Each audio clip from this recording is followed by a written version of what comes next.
Welcome to our deep dive into the World Trade Organization, or WTO. Now, I know what you're thinking. The WTO, that sounds about as thrilling as watching paint dry, John. And you know what?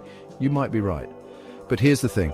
This organization, established in 1995, plays a surprisingly crucial role in our lives, whether we realize it or not.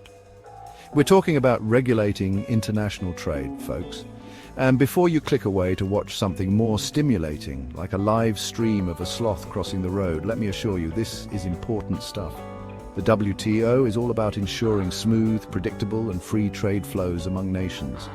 Think of it as the referee in the global marketplace, trying to make sure everyone is playing by the rules, or at least a very specific set of rules that may or may not have been written on a cocktail napkin back in the 90s. We're going to be unpacking all of that, the good, the bad, and the downright confusing, right here, right now. So buckle up, buttercups, because things are about to get surprisingly interesting. All right, let's start with the basics. The WTO essentially provides a massive rulebook for global trade.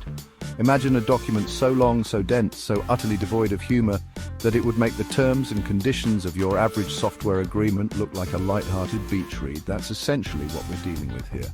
This rulebook, my friends, is designed to cover pretty much every aspect of international trade you can imagine, from how you treat imported goods to what kind of subsidies your government is allowed to give your farmers. It's all in there somewhere, buried under enough legal jargon to make your head spin. Now, the idea behind this rulebook isn't necessarily a bad one. In theory, it's meant to ensure fair and consistent trade practices, preventing countries from pulling shady moves like slapping arbitrary tariffs on each other's exports or giving their own industries unfair advantages. It's all about creating, in theory, a level playing field. But as we all know, reality has a funny way of rarely living up to our idealistic expectations. The problem is, these WTO rules were largely negotiated by the big players in the global economy, the United States, the European Union, Japan, you know the gang. And while they might claim to have everyone's best interests at heart, let's just say their definition of fair doesn't always quite line up with everyone else's. It's a bit like letting the popular kids write the rules of the schoolyard game. Sure, they might promise everyone gets a turn on the swing set, but you can bet your bottom dollar they'll be the ones hogging it most of the time. And then there's the issue of enforcement. The WTO has a dispute settlement mechanism, which we'll get into later, but it's not exactly known for its teeth. In many cases, developing countries lack the resources to challenge unfair trade practices, even when they do occur. So, while the WTO's rulebook might look good on paper, the reality is a bit more complicated. It's a system that, while well-intentioned in theory, often seems to favor the already powerful, leaving the smaller players struggling to keep up. Let's talk about everyone's favorite topic, conflict resolution. No, not couples therapy. We're talking about the WTO's dispute settlement mechanism. This, my friends, is basically trade court, where countries can sue each other over alleged violations of trade rules. Imagine a courtroom, right? But instead of lawyers in power suits, you've got trade delegates arguing over tariffs and subsidies. It's basically law and order WTO, and trust me, it can get just as dramatic, okay? Maybe not as dramatic as a tense courtroom confession, but still there's definitely drama. So how does it work? Well, let's say country A believes country B is cheating by, giving their banana exporters an unfair advantage. They can file a complaint with the WTO, and if the two countries can't resolve it through good old-fashioned diplomacy, cue the dramatic music, the case goes to a panel. This panel, made up of trade experts, hears arguments from both sides and then issues a ruling. Think of it as a trade-focused version of the International Court of Justice, except instead of war crimes, they're dealing with, well, banana-related trade disputes. Now, on paper, this system seems like a pretty good idea, right? A way to resolve trade conflicts peacefully and legally, preventing trade wars and all that nasty business.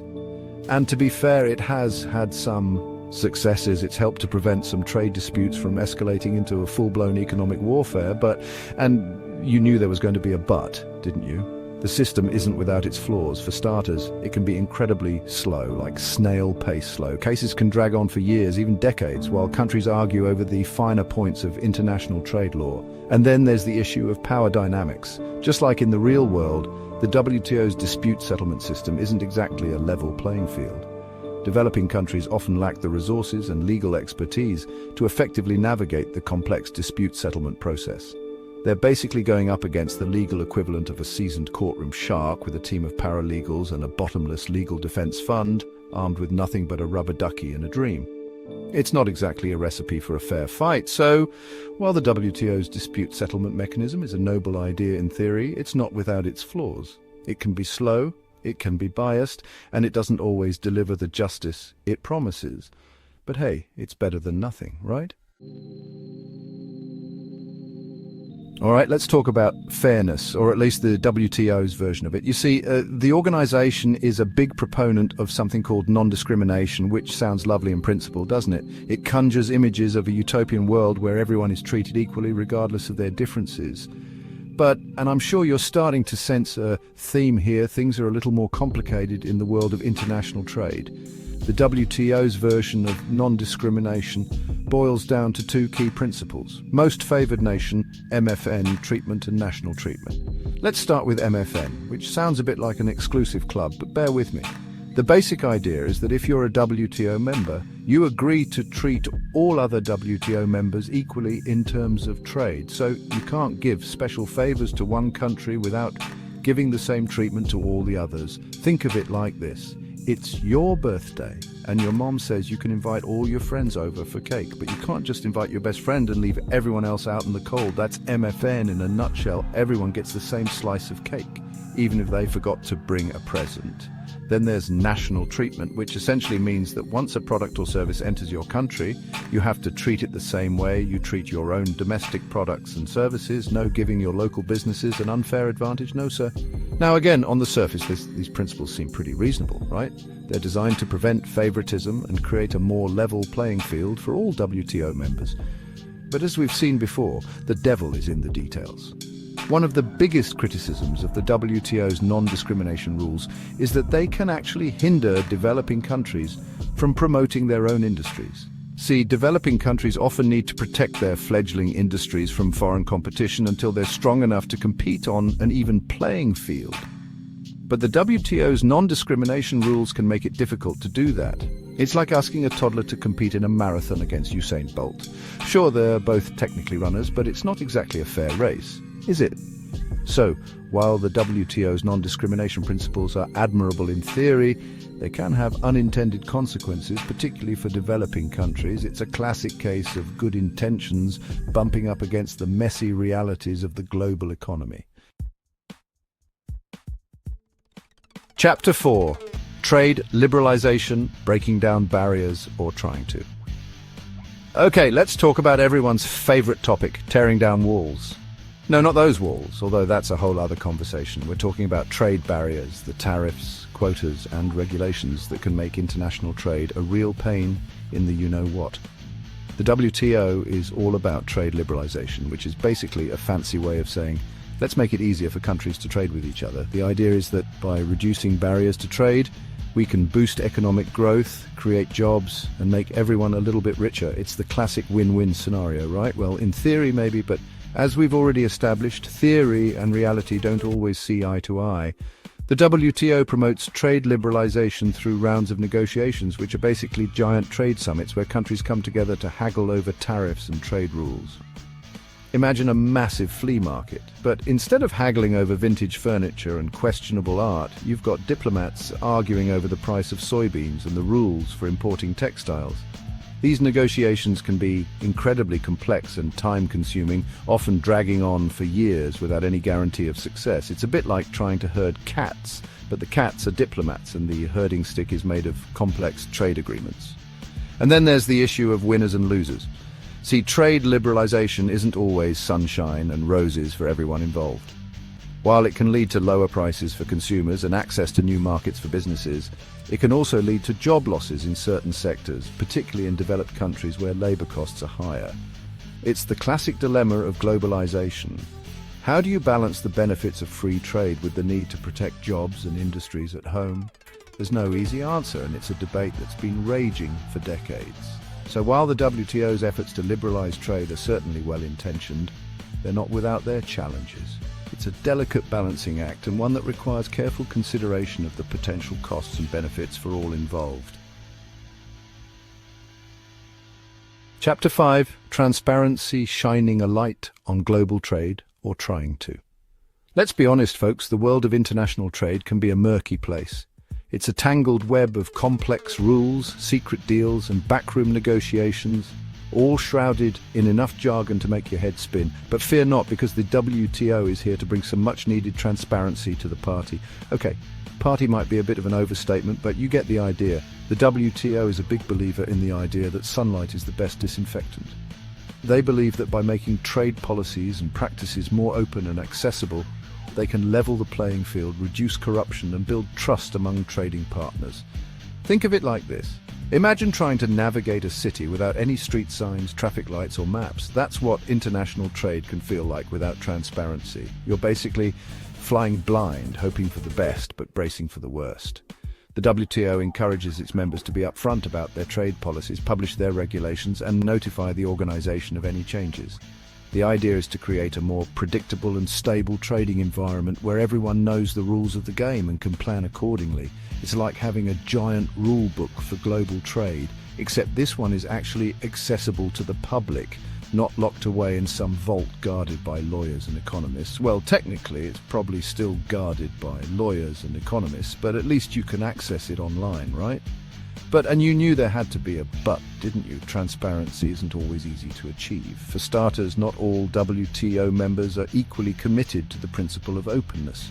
Some countries, particularly those with a penchant for secrecy, might be reluctant to reveal too much about their trade practices. And then there's the issue of enforcement. The WTO can encourage transparency, but it can't force countries to be open about their trade policies. It's a bit like asking a teenager to share their deepest thoughts and feelings. You can encourage them, but ultimately it's up to them whether they open up or not. So while the WTO's push for transparency is a noble goal, it's an ongoing process, one that requires constant vigilance and a commitment from all members to play by the rules. Chapter 6. Special and differential treatment, leveling the playing field or trying to. Let's face it, folks, the global trading system isn't exactly a level playing field. It's more like a tilted playing field where the wealthy and powerful countries have a distinct advantage over the smaller, less developed ones. But fear not, because the WTO has a plan, or at least a partial plan, to address this imbalance. It's called Special and Differential Treatment, or S&D for those who like their acronyms short and sweet. The idea behind S&D is to give developing and least developed countries a bit of a leg up in the global trading system. Think of it like this. Imagine a foot race where everyone has to run the same distance, but some runners are carrying heavy backpacks while others are running barefoot. It's not exactly a fair race, is it? S&D is like giving the runners with backpacks a head start or allowing them to carry slightly lighter loads. The WTO offers developing countries a range of special treatments, such as longer time frames to implement agreements, reduced tariffs on their exports, and technical assistance to help them build their trade capacity. It's like giving them a helping hand to climb the ladder of global trade, rather than forcing them to start at the bottom rung while the developed countries are already halfway up. But, and you knew this was coming, S&D isn't without its critics. Some argue that it doesn't go far enough, that it's merely a band-aid solution to a much deeper problem. They argue that the WTO needs to fundamentally rethink its rules to create a more equitable trading system that benefits all countries, not just the wealthy and powerful. Others argue that S&D is actually counterproductive, that it creates a two-tiered system that perpetuates inequality. They believe that developing countries should be subject to the same rules as everyone else, that it's the only way they'll ever be able to compete on a level playing field. It's a complex issue with no easy answers, but one thing's for sure. The WTO's special and differential treatment provisions are a crucial part of the global trading system, and they're likely to remain a topic of debate for many years to come. Outro: the WTO, a necessary evil?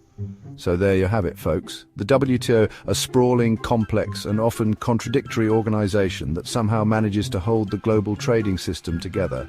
It's far from perfect, but it's the best we've got. Is it a force for good or a tool of oppression?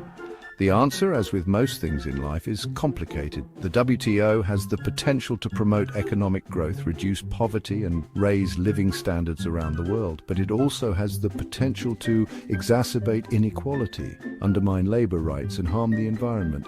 Ultimately, the WTO is a reflection of us, the global community. It's flawed, it's messy, but it's also capable of great things. It's up to us to hold it accountable, to push for reforms, and to ensure that it lives up to its promise of creating a fairer and more just trading system for all.